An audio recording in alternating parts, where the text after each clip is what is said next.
आऊज़ुबिल्लाहि मिनश्शैतानिर्रजीम बिस्मिल्लाहिर्रहमानिर्रहीम रब्बि इश्रह ली सदरी व यस्सिर ली अमरी वहलुल उक़दतम मिन लिसानी यफ़क़हू क़ौली रब्बी यस्सिर वला तुअस्सिर व तम्मिम बिल खैर अल्लाहुम्मा फ़क़्हिना फ़िद्दीन रब्बी ज़िदनी इल्मा। सूरतुल बक़रा आयत नंबर 44 लफ्ज़ी तर्जुमा है, अतअमुरूना क्या तुम हुक्म देते हो, अन्नासा लोगों को, बिल बिर्री नेकी का, व तनसौना और तुम भूल जाते हो, अनफुसकुम अपने आप को, वा और या हालांकि, अंतुम तुम, ततलूना तुम तिलावत करते हो, अल किताब किताब की, अफला तो क्या नहीं, ताक़िलून तुम समझते।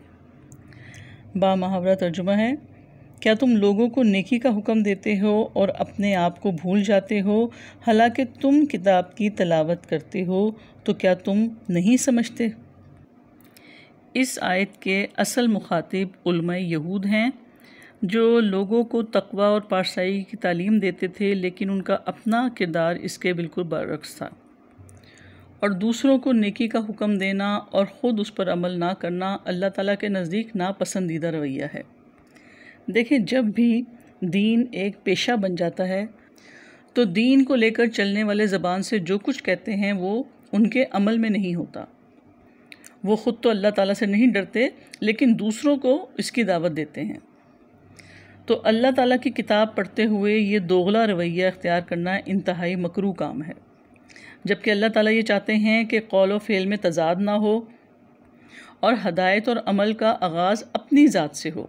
रसूलुल्लाह सल्लल्लाहु अलैहि वसल्लम ने फरमाया कि मैं मेराज के दिन उन लोगों के पास से गुज़रा जिनके होंठ और ज़बान काटे जा रहे थे। मुझे बताया गया कि यह आप सल्लल्लाहु अलैहि वसल्लम की उम्मत के बेअमल आलिम हैं। इसी तरह एक और रवायत में हमें मिलता है कि रसूलुल्लाह सल्लल्लाहु अलैहि वसल्लम ने फरमाया, क़यामत के दिन एक आदमी को आग में डाला जाएगा, उसकी आंतें बाहर निकल आएंगी, वो उन्हें लेकर ऐसे घूमेगा जैसे गधा चक्की में घूमता है।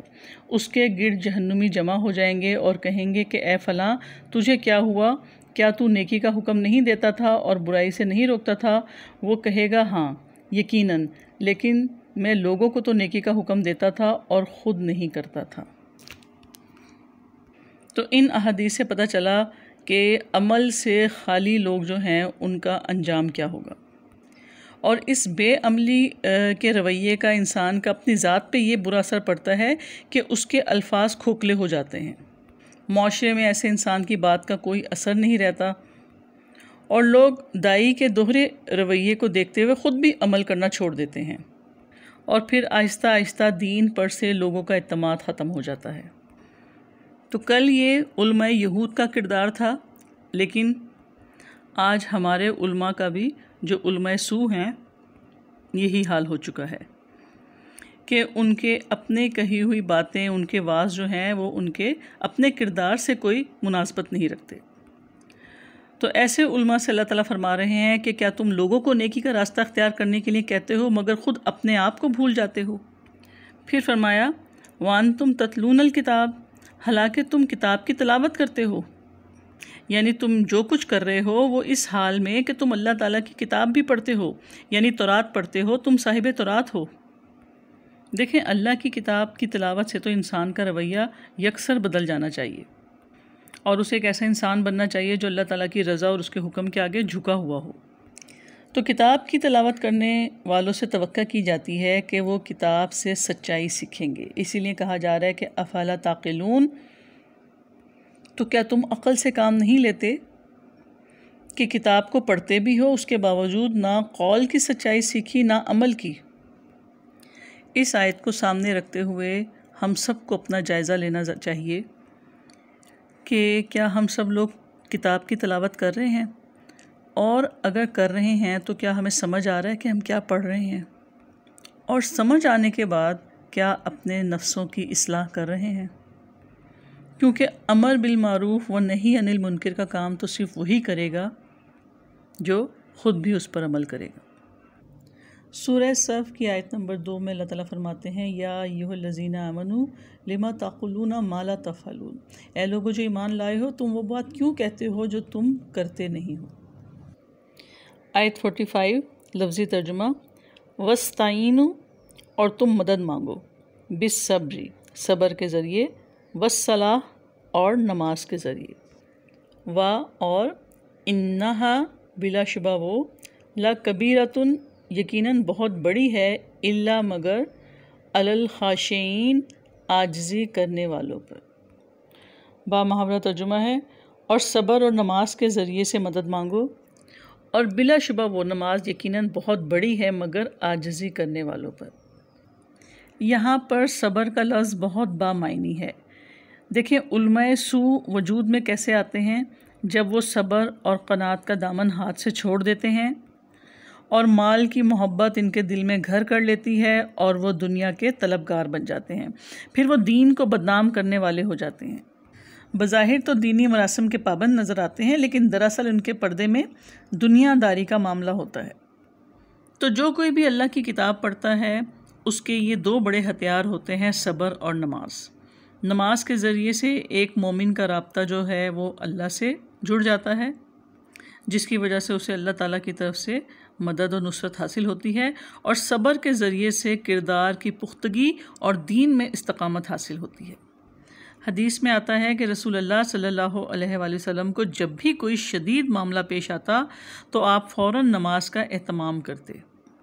तो अल्लाह ताला ने इस आयत में उनको हुक्म दिया है कि तमाम अमूर में सब्र और नमाज के ज़रिए अल्लाह से मदद तलब करो। सब्र असल में है क्या? अल्लाह ताला की इताअत पर अपने नफ्स को पाबंद करना, ख़ुद को रोक लेना, थाम लेना, अल्लाह की नाफरमानी से अपने आप को रोकना, यहाँ तक कि उसे तर्क कर दिया जाए। फिर अल्लाह ताला के फ़ैसलों पर सब्र करना, और जो कोई भी सब्र करने की कोशिश करता है तो अल्लाह ताला उसे सब्र करने की तौफीक से नवाजते हैं। और सबसे बढ़कर ये कि सब्र की जज़ा जन्नत है। रसूलुल्लाह सल्लल्लाहु अलैहि वसल्लम ने फरमाया कि अल्लाह ताला इरशाद फरमाता है, मेरे नज़दीक मेरे उस बंदे मोमिन के लिए अहले दुनिया में से जिसके महबूब को मैंने उठा लिया और वो उस पर सब्र व तहम्मुल करते हुए अजर और सवाब की उम्मीद रखे, तो जन्नत के अलावा और कुछ नहीं। और दूसरी चीज़ जिसका तस्करा गया है वो है नमाज।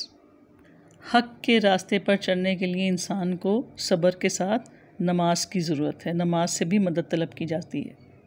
देखिए नमाज बंदे और रब के दरमियान एक ख़ास मुलाकात का नाम है, और जो लोग बाकायदगी से नमाज पढ़ते हैं उनका एक ख़ास ताल्लुक़ बन जाता है अपने रब के साथ, और ये ताल्लुक़ दुनिया के तमाम मालो असबाब से ज़्यादा कीमती है। जब हर किस्म की मदद ख़त्म हो जाए, जब सारे असबाब कट जाएं, तो इंसान को नमाज मदद देती है।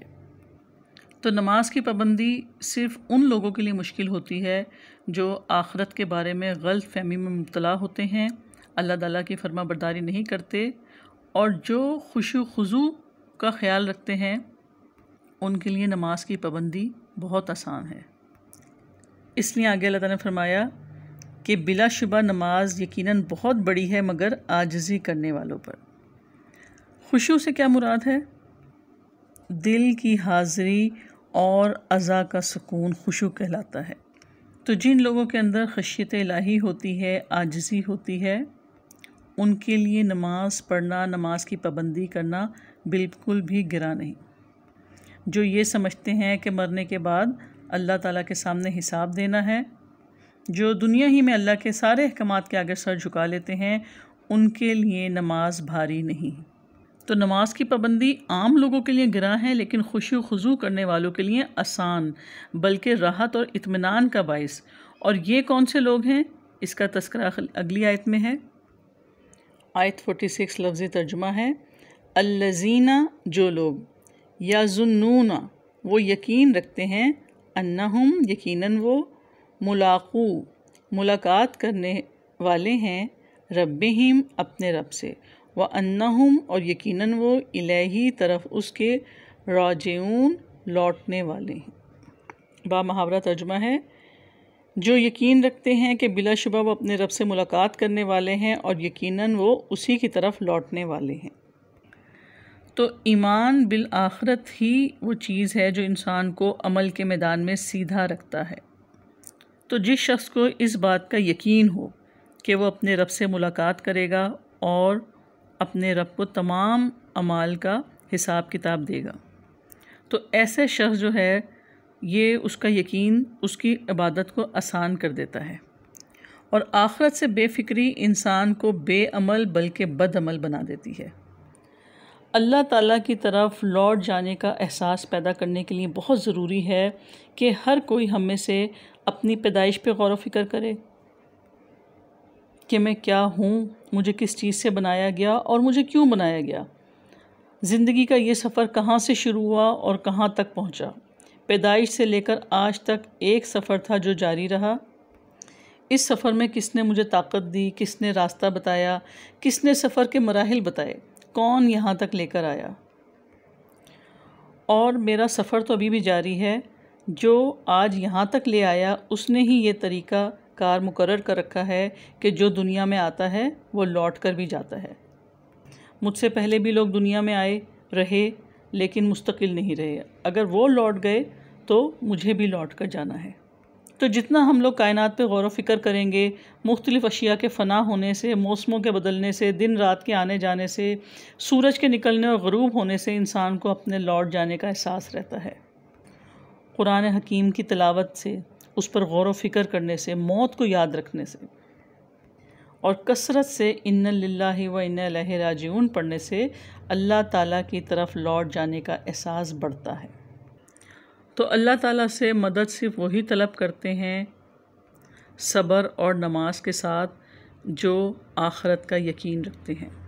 तो जिनके दिल अल्लाह के आगे झुक जाते हैं, खुशू रखने वाले होते हैं, उन डरने वालों पर मुसीबत पर सब्र से काम लेना और नमाज के साथ मदद मांगना भारी नहीं होता। सुब्हानक अल्लाहुम्मा बिहम्दिका नशहदु अन ला इलाहा इल्ला अंता नस्तगफिरुका व नतूबु इलैक। अस्सलामु अलैकुम व रहमतुल्लाहि व बरकातुहू।